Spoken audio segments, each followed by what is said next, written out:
ಗೆಳೆಯರೇ, ವೈದ್ಯ ಲೋಕದ ಮತ್ತೊಂದು ವಿಡಿಯೋಗೆ ಸ್ವಾಗತ.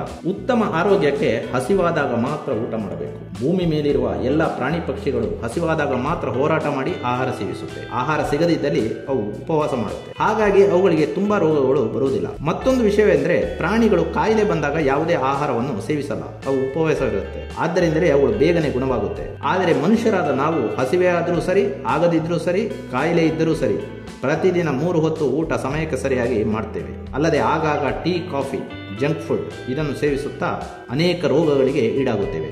ಗೆಳೆಯರೇ, ಹೊಟ್ಟೆಗೆ ಸಂಬಂಧಿಸಿದ ಗ್ಯಾಸ್ಟ್ರಿಕ್, ಅಸಿಡಿಟಿ ಸೇರಿದಂತೆ ವಿವಿಧ ಆರೋಗ್ಯ ಸಮಸ್ಯೆಗಳಿಗೆ ಆಯುರ್ವೇದ ಮತ್ತು ನಾಟಿ ಔಷಧಗಳಿಗೆ ಸಂಪರ್ಕಿಸಿ. ಸೂರ್ಯಕಾಂತ್ ಸಜ್ಜನ್ 9916022679.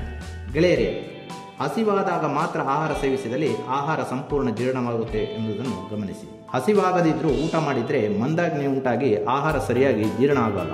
ಆದ್ದರಿಂದ ದೇಹದಲ್ಲಿ ಕಲ್ಮಶ ಉಂಟಾಗಿ ಅನೇಕ ರೋಗಗಳು ಬರುತ್ತೆ. ಊಟದ ನಂತರ 4 ಗಂಟೆವರೆಗೆ ನೀರು ಬಿಟ್ಟು ಏನನ್ನೂ ಸೇವಿಸಬಾರದು. ಟೀ, ಕಾಫಿ, ಹಣ್ಣು, ತರಕಾರಿ ಇತರೆ ಯಾವುದೇ ಆಹಾರವನ್ನು ಸೇವಿಸಬಾರದು. ಎಷ್ಟು ಊಟ ಮಾಡಬೇಕು, ಎಷ್ಟು ನೀರು ಕುಡಿಯಬೇಕು ಎಂದು ಯೋಚಿಸಬೇಡಿ. ಹಸಿವಾದಾಗ ಹಸಿವಿಗೆ ತಕ್ಕಂತೆ ಊಟ ಮಾಡಿ, ದಾಹಕ್ಕೆ ತಕ್ಕಂತೆ ನೀರು ಕುಡಿಯಿರಿ. ಆದರೆ ಯಾವುದು ಅತಿ ಆಗಬಾರದು, ಅತಿ ಕಡಿಮೆಯೂ ಆಗಬಾರದು. ಇದನ್ನು ನೀವು ಪ್ರತಿನಿತ್ಯ ಕಟ್ಟುನಿಟ್ಟಾಗಿ ಪಾಲಿಸಿ. ಗೆಳೆಯರೇ, ಉತ್ತಮ ವಿಶ್ವಾಸಾರ್ಹ ಆರೋಗ್ಯ ಮಾಹಿತಿಗಳಿಗಾಗಿ ನಮ್ಮ ವೈದ್ಯಲೋಕ ಚಾನೆಲ್ ಅನ್ನು ಸಬ್ಸ್ಕ್ರೈಬ್ ಮಾಡಿ. ವೈದ್ಯಲೋಕ ಮತ್ತು ಹೆಲ್ತ್ ವಿಷನ್ ಮಾಸಪತ್ರಿಕೆ ಓದಿರಿ. ಚಂದಾದಾರರಾಗಲು 8197554373 ಸಂಪರ್ಕಿಸಿ. ಆಹಾರದ ಬಗ್ಗೆ ಹೇಳಿದ ಸಲಹೆಗಳನ್ನು ಪಾಲಿಸುವುದರಿಂದ ಅಜೀರ್ಣ, ಅಸಿಡಿಟಿ, ಗ್ಯಾಸ್ಟ್ರಿಕ್ ಉಂಟಾಗುವುದಿಲ್ಲ. ದೇಹದಲ್ಲಿ ಕಲ್ಮಶ ಉಳಿಯುವುದಿಲ್ಲ. 4 ಗಂಟೆಗಳ ನಂತರ ನಿಮಗೆ ನಿಜವಾಗಲೂ ಹಸಿವಾಗುತ್ತದೆ. ಒಂದು ವೇಳೆ ಹಸಿವಾಗದಿದ್ದರೆ ನಿಮ್ಮ ಊಟವನ್ನು 1 ರಿಂದ 2 ಗಂಟೆ ಮುಂದೂಡಿ. ಮಧ್ಯದಲ್ಲಿ ಏನನ್ನೂ ಸೇವಿಸಬಾರದು. ಹಸಿವೆಯಾದಾಗ ಮಾತ್ರ ಆಹಾರ ಸೇವಿಸಿ.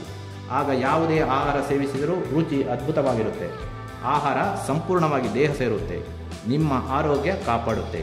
ವಂದನೆಗಳು.